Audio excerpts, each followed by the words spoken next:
Hi guys! Today's video gagawa ako ng butter shrimp and fried chicken for dinner.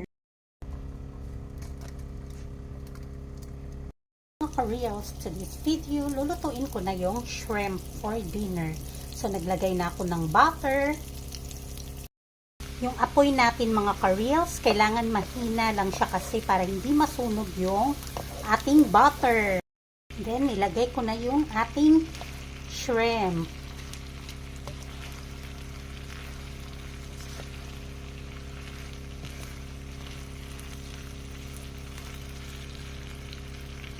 Ito na ang ating hipon. Malapit na siyang maluto mga ka-reals.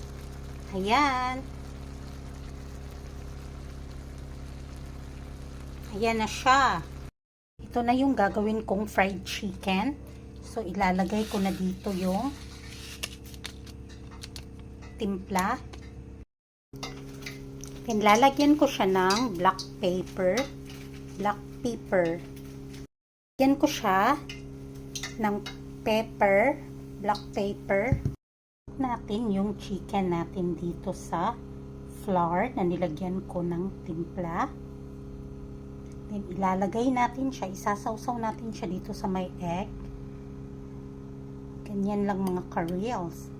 Then after that, ibabalik naman natin siya ulit dito. Ganyan lang yung process sa mga chicken na lulutuin natin. Pag mainit na, ilunod na natin sa kawali yung chicken.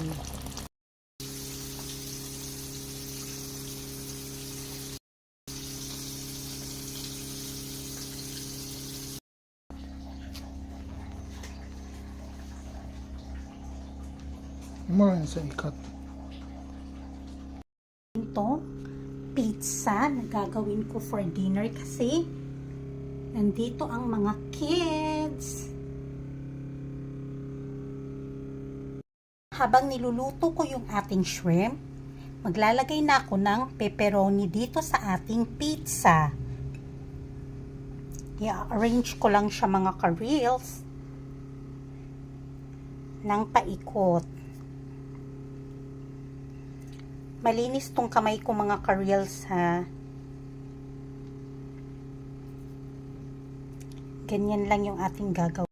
Nilagyan ko na ng pepperoni. Nilagyan na rin ako ng hipon dito sa isa nating pizza dough. Yan na ang ating nilagay na hipon.